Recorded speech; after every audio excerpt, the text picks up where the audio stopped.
queria ler com os irmãos aqui um texto em Hebreus capítulo 4, versículo 14, quando diz assim, ó: tendo, pois, a Jesus, o Filho de Deus, como grande sumo sacerdote que penetrou os céus, conservemos firmes a nossa confissão, porque não temos sumo sacerdote que não possa compadecer-se das nossas fraquezas. Antes foi ele tentado em todas as coisas à nossa semelhança, mas sem pecado. Acheguemo-nos, portanto, confiadamente junto ao trono da graça, a fim de recebermos misericórdia e acharmos graça para socorro em ocasião oportuna. Amém, queridos? Veja como esse texto aqui de Hebreus, capítulo 4, versículo 14 em diante, é um texto que nos chama a atenção para uma experiência com Deus na graça e na misericórdia de Deus. E nós vivemos num tempo, como eu dizia antes, agora há pouco, um tempo em que as pessoas, por não entenderem a graça, por não conhecerem o que é a graça de Deus, uns passam a viver uma vida de legalismo religioso, ou, por outro lado, passa a viver uma vida de libertinagem.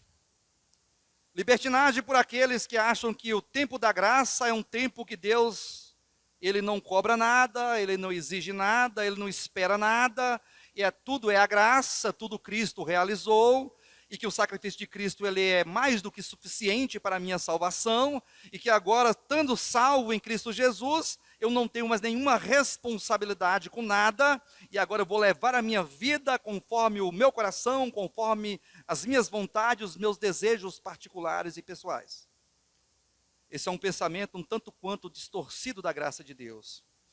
Graça não é sinônimo de liberdade total a ponto de não ter que fazer nada. Daqui a pouco leremos um texto aqui, e os irmãos vão perceber que a graça, ela não é meramente uma condição em Deus que tira de nós a responsabilidade das obras. Porque é aquela coisa, né? Se é pela graça, não é por obras, então se for por obras, já não é pela graça. E por não se entender esse texto que fala que a salvação não é por obras, é sim pela graça.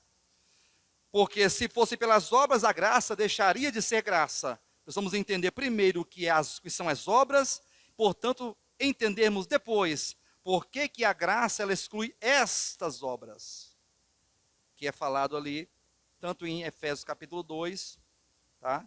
Como também em Romanos, ali no capítulo 11. Mas que a graça de Deus, ela precisa ser entendida de duas maneiras. Os irmãos, agora eu vou começar a conceituar e pontuar para os irmãos a graça de Deus.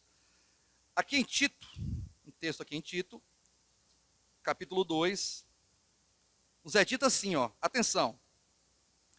Porquanto a graça de Deus se manifestou salvadora a todos os homens, educando-nos para que, renegada a impiedade e as paixões mundanas, vivamos no presente século sensata, justa e piedosamente, aguardando a bendita esperança e a manifestação da glória do nosso grande Deus e Salvador Jesus Cristo, o qual a si mesmo se deu por nós, a fim de remir-nos de toda iniquidade e purificar para si mesmo um povo exclusivamente seu, zeloso de boas obras. Irmãos, por um lado a Bíblia diz que a graça, a salvação é pela graça, eu estou citando aqui Efésios capítulo 2, versículo 8, que nós somos salvos pela graça mediante a fé, e isso não vem de nós, é dom de Deus, não por obras para que ninguém se glorie. Esse texto sendo lido assim, a grosso modo, esse texto isoladamente do contexto da graça do Novo Testamento e de toda a Escritura, ele parece dizer que se exclui a graça, e de fato o texto diz isso. O texto diz que a salvação é pela graça, e acabou, ponto final, não por obras, para que ninguém se glorie. E é isso mesmo que o texto quis dizer. Mas quando nós avançamos um pouquinho mais no mesmo texto, e eu queria que o irmão colocasse aqui na tela, esse texto de Efésios capítulo 2, versículo 8, para que nós possamos ler. Olha só.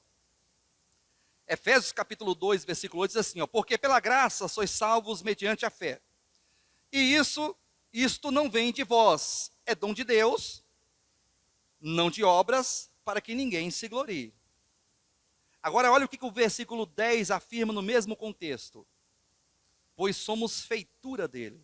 Esse feitura aqui vem do grego poiema, que é obra-prima. Somos obra-prima de Deus.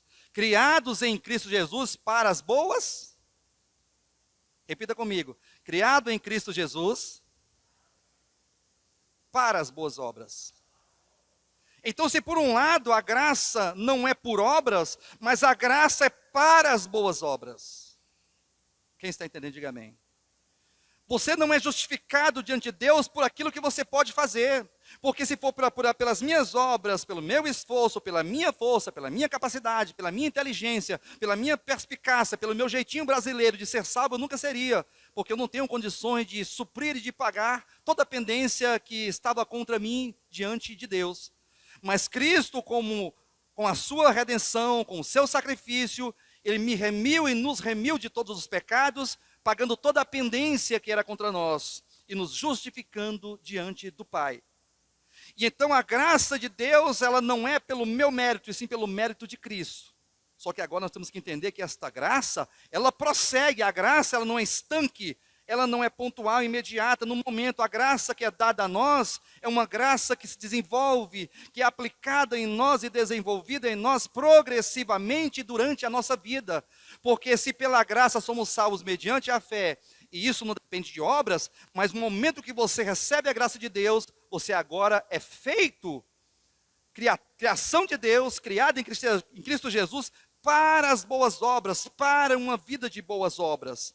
É por isso que o texto que nós lemos agora há pouco em Tito, eu queria voltar lá, diz assim, versículo 11, Tito capítulo 2, versículo 11. Porquanto a graça de Deus se manifestou salvadora a todos os homens. E eu quero dizer para os irmãos que esta graça de Deus que se manifesta salvadora, é como o falar de Deus ao coração do homem. A graça é a intervenção de Deus em um coração sombrio, em um coração obscuro, de trevas, que está exercitado nas más obras, no pecado, na maldade, na religiosidade e na independência de Deus. A graça é como o agir de Deus no coração, iluminando, tocando, falando, despertando o homem àquilo que ele é e àquilo que Deus é e a sua responsabilidade como ser humano diante de Deus. A graça é o agir de Deus, é o holofote de Deus, é o falar de Deus, é a luz de Deus que brilha em nosso coração. Olha só o texto. Porquanto a graça de Deus se manifestou salvador a todos os homens, educando-nos. A graça, ela vem como o falar de Deus, como o iluminar de Deus, como o bater de Deus à porta do coração, para que haja uma formação da consciência, para que haja uma educação na mente, no coração, na consciência, na alma, no entendimento. Afinal de contas, o homem, a queda, o pecado, colocou o homem em uma condição de trevas, alheio a Deus, sem conhecer a Deus e sem conhecer a si mesmo.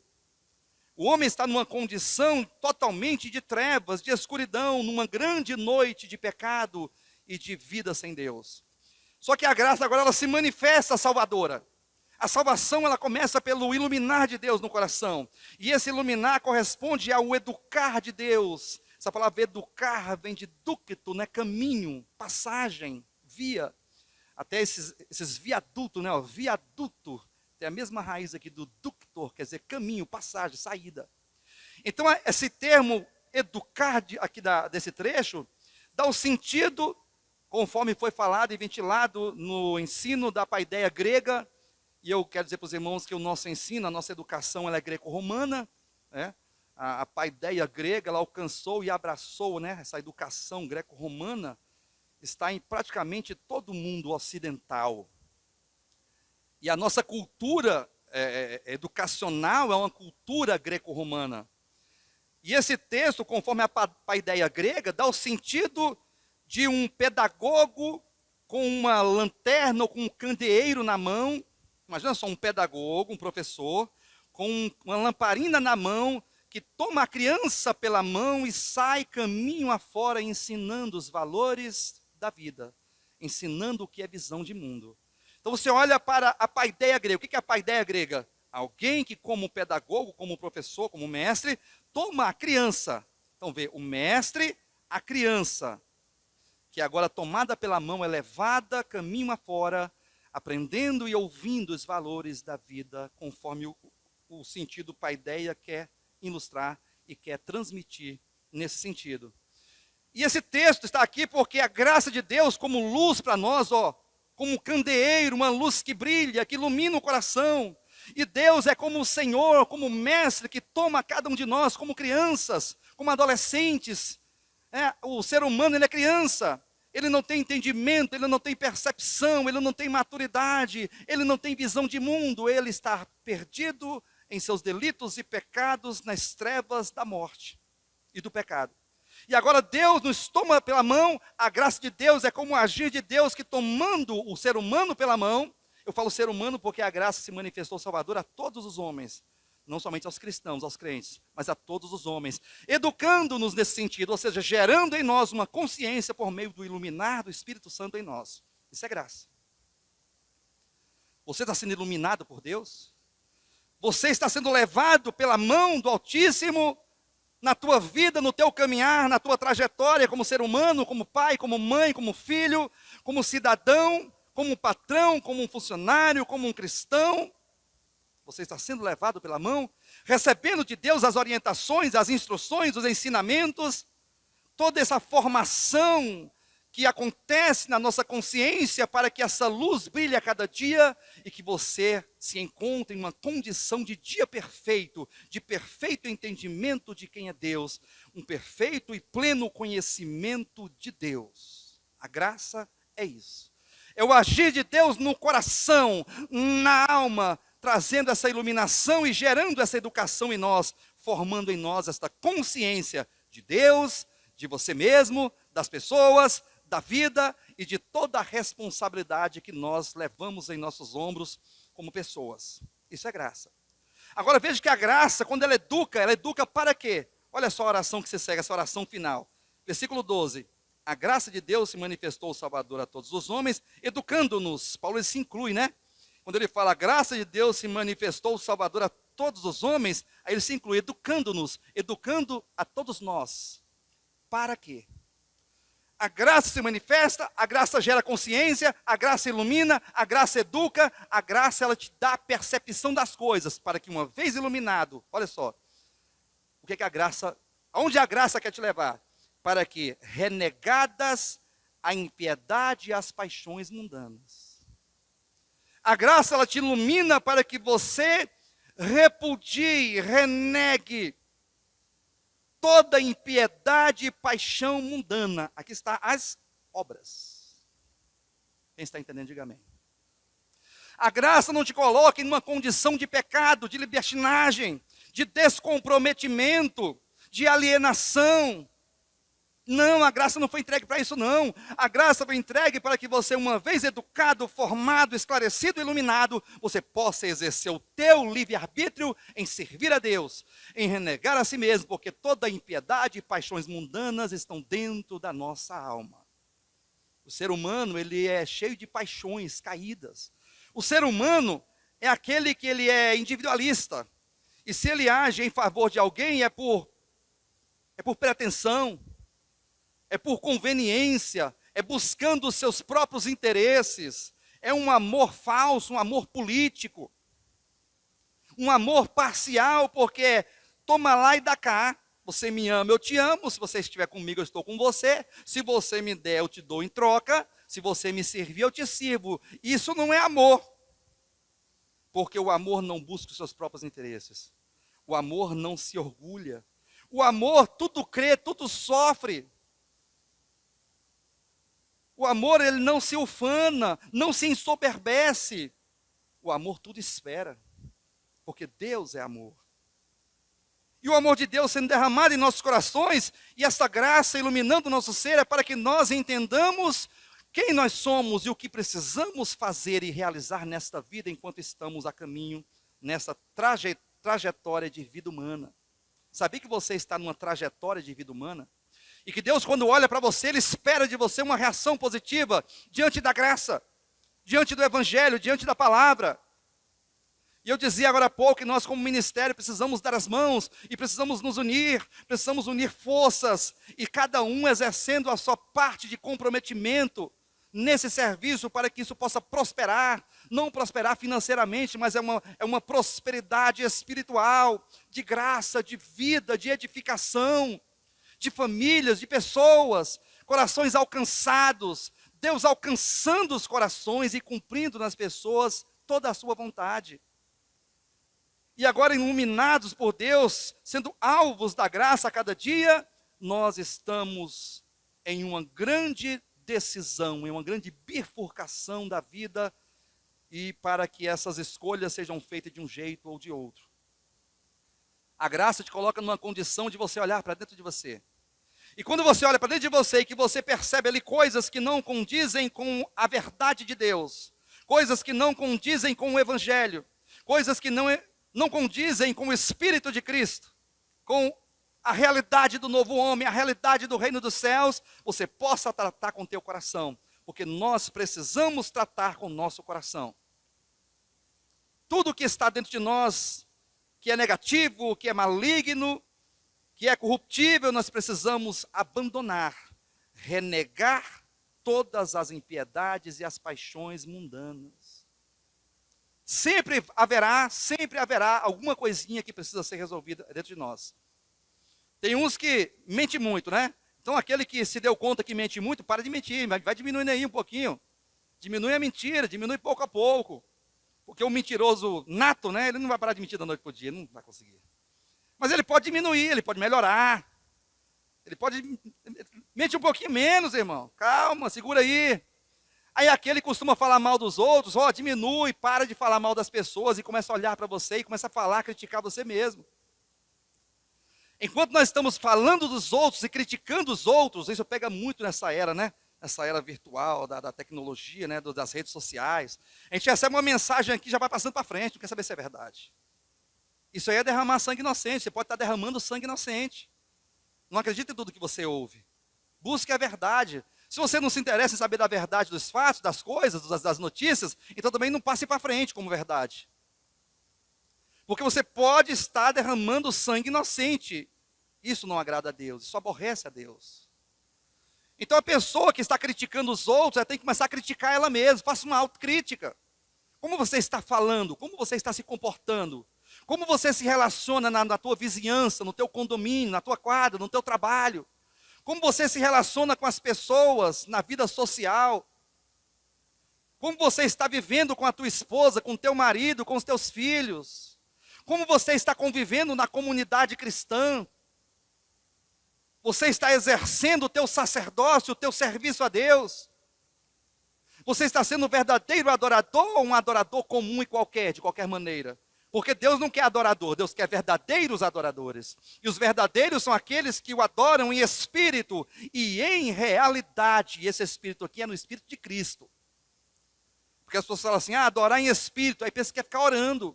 E não é ficar orando, ainda que você ore. Ainda que você cante, ainda que você leia um texto, ainda que você faça o seu devocional pela manhã, mas que tudo isso, o devocional, os cânticos, as orações, né, os glórias a Deus que nós declaramos, aleluias, tudo isso faz parte de é muito natural, né? E é muito também cultural dos cristãos, né? Essa questão de glória a Deus, as coisas aqui os irmãos não dão muito glória a Deus não. Para dar uma glória a Deus tem que pedir muito. Amém? Ó, tá vendo? Amém foi só uns 4 ou 5. Diga glória a Deus aí. Você que está em casa, diga glória a Deus. Mas que tudo isso não prova nada. Esse glória a Deus que vocês deram aí, lindo, maravilhoso, não prova nada. Entenda o que eu quero dizer. Eu não estou aqui desprezando quem dá glória a Deus, os irmãos pentecostais, os irmãos, né? Ali, ou qualquer um, você mesmo que dá glória a Deus, que tem essa veia, né? Essa coisa mais sanguínea, e você é mais eloquente, e você fala, e você dá glória a Deus, e você canta, e você ora, e levanta as mãos, não estou desmerecendo nada. Mas eu quero dizer para você que está aqui nessa manhã, e para você que aqui nos acompanha, que nos ouve em sua casa, a graça de Deus te educa para que você mude a tua vida. A graça de Deus te toca e te ilumina para que você faça a escolha certa e esteja do lado de Deus, para que você faça a devida escolha do lado de Cristo, que você seja um verdadeiro adorador que adora em espírito, ou seja, no espírito de Cristo. E desenvolva o mesmo sentimento que houve também em Cristo Jesus. Isto é realidade de vida cristã. Por isso que precisamos entender que graça não é libertinagem. Aí tem aquele que fofoca, tem aquele que mente, tem aquele que compra e não paga. Tem cristão que compra e não paga, né? São poucos não, viu? Tem crente comprando e não está pagando, não paga as contas. Teve uma vez que um irmão chegou a mim e falou assim, pastor, ora por mim. Eu falo, oro, ué. Está vendo como que oração, olha que agora eu faço uma conexão com o que eu falei agora há pouco. Está vendo como que oração tem que ser oração, não é qualquer oração, de qualquer maneira. Pastor, ora por mim. Eu falei, ora, irmão, por quê? O que está acontecendo? Não, vamos conversar aqui. É porque eu estou sendo ameaçado de morte, pastor. Eu falei, irmão, isso é sério, hein? Não somente vou orar por você, mas vou até te ajudar e te orientar para que procure aí na delegacia, faça um boletim de ocorrência, né? Porque estou te ameaçando de morte, velho. Não pode ficar assim. Mas o que aconteceu mesmo? O que é que está pegando? Ele, não, porque agora o mascate, aquele da moto lá, está me ameaçando de morte. O que aconteceu? Só porque eu comprei 3 lençol dele e eu tenho 3 meses que não pago. Só porque eu atrasei 3 meses, ela está me ameaçando de morte. Eu falei, então tá bom, querido. Então vem cá, antes de orar por você, vamos fazer o seguinte, vamos dar um jeito de pagar. Como você pode fazer para resolver essa questão? Não, porque eu não tenho dinheiro, então vamos fazer uma vaquinha. Vamos resolver aqui, eu vou te ajudar, vou chamar mais 3 ou 4 irmãos, vamos pagar a conta. Depois que você pagar a tua conta, ele vai parar de te ameaçar, e Deus vai ser glorificado na tua vida, e você vai orar não como quem está com medo da ameaça da morte, mas vai orar como alguém que cresceu e aprendeu a pagar as dívidas. E é assim que funciona. Aí tem aquele outro também que é cheio de sensualidade e impurezas no coração. Eles, mas está pegando gente, hein? As impurezas e as sensualidades e todo tipo de coisa relacionado à sexualidade. Tem cristão cheio de bagaceira no coração. A graça, ela te diz que você tem que tirar do teu coração isso. Porque agora está muito acessível, né? Por isso tem que ter cuidado até com as crianças ali com o celular na mão, porque a rede social ali, a internet, ela mostra tudo. Mostra coisa boa, mostra coisa ruim. Está acessível, você clica um botão aqui, já quer sexo para quanto é lado. Mas não faça isso com você não, porque Deus não está nisso. Deus não está nisso aí, nessa bagaceira, nessa sensualidade, nessa fornicação, nessa impureza. Ah, pastor, é porque eu sou assim, eu sou macho de verdade, eu não consigo. É casa. Casar, irmão. Que é mulher casa, meu irmão. Ah, pastor, é a irmã, né? Porque é assim, casa. Resolve o teu problema casando, não é na rede social, não é assistindo filmes pornográficos. Você vai resolver o teu problema. Você vai se afastar de Deus. E depois de continuar vendo o filme pornográfico, você vai se afastar de Deus e vai declarar a graça sobre a sua vida. Isso não é graça, isso é libertinagem, isso é pecado. Então nós precisamos entender que a graça ela não está dando a nós uma chancela de libertinagem. Não. A graça é para que uma vez educados e iluminados, possamos renegar as nossas paixões e toda impiedade. Toda. E não somente isso, renegar, dizer não para o pecado, limpar o coração. Não somente isso, mas para que vivamos no presente século, sensata, justa e piedosamente. O que é viver nesse presente século, sensata, justa e piedosamente? É viver a vida cristã. É ser um verdadeiro adorador. É ser um discípulo de Jesus Cristo. É aguardar a bendita esperança, que é aguardando a bendita esperança, versículo 13. É você estar consciente da tua responsabilidade como ser humano. E viver piedosamente só pode ser experimentado, esse viver piedosamente só pode ser experimentado por meio de você olhar para o outro. Ninguém vive piedosamente para si mesmo. Porque a piedade, ela é compartilhada. Você não pode compartilhar a piedade com você mesmo. Ah, eu sou tão piedoso comigo, eu sou tão bom para comigo mesmo. Não tem sentido isso aqui. O amor, ele é exercido ao outro. A piedade, ela é exercitada e experimentada quando você olha para o outro, para os outros e enxerga as pessoas. Então você passa a viver uma vida piedosa, justa, sensata, como servo e serva do Senhor, aguardando a bendita esperança e a manifestação da glória do nosso grande Deus e Salvador, Jesus Cristo. Quem entendeu, diga amém. Agora eu vou só ler o texto que eu comecei, que está em Hebreus, capítulo 4, e vamos encerrar a mensagem. Hebreus capítulo 4, versículo 11, diz assim, o texto do início da mensagem.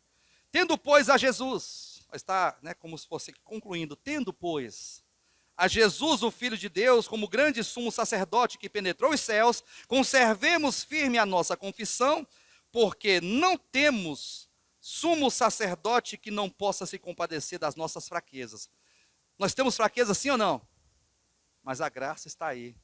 E se por um lado a graça ilumina, por outro lado ela te capacita, ela te fortalece, ela te dá toda a força suficiente para que você possa vencer as tuas fraquezas. Ou seja, você não está sozinho, Deus é contigo. Antes foi ele, Jesus, tentado em todas as coisas a nossa semelhança, mas sem pecado. Aí o versículo 16, que é o versículo chave do nosso texto.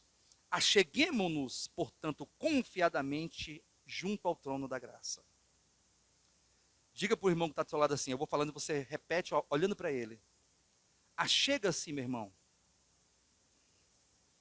Confiadamente junto ao trono da graça, a fim de recebermos misericórdia e acharmos graça para socorro no momento de oportunidade.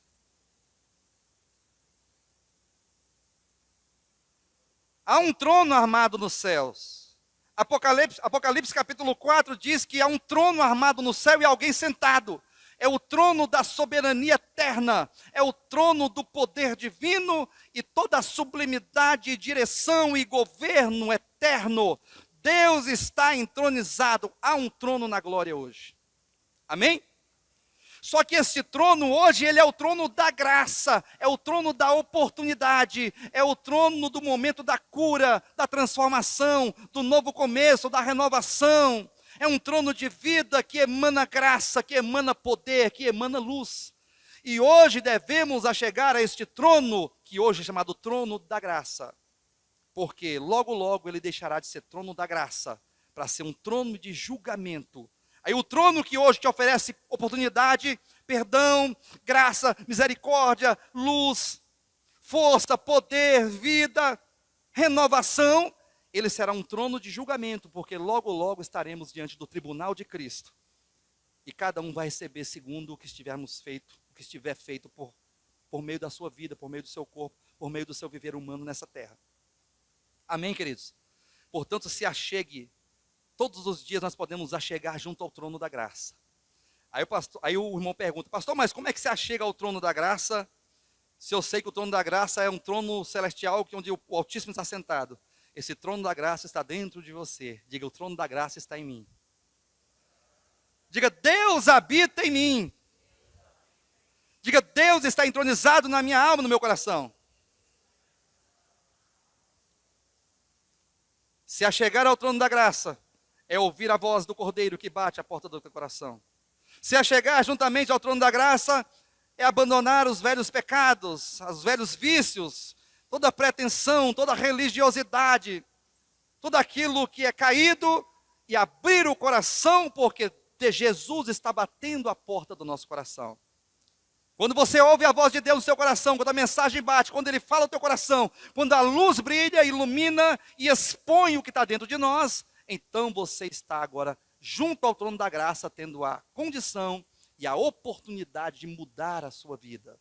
Mude a sua vida. Não seja o mesmo, seja melhor. Melhor esposo, melhor esposa, melhor cidadão, melhor pai, melhor mãe. Seja um melhor filho, seja um melhor ser humano a cada dia, porque isto é o que vale. O resto, fora ser melhor, fora a transformação, fora essa mudança, tudo é coisa aqui de baixo caída e religião dos homens. Amém, queridos? Portanto, atenção, a graça se manifestou o Salvador a todos nós, nos educando. Amém? Cabe a nós fazermos a devida escolha acertadamente, em nome de Jesus.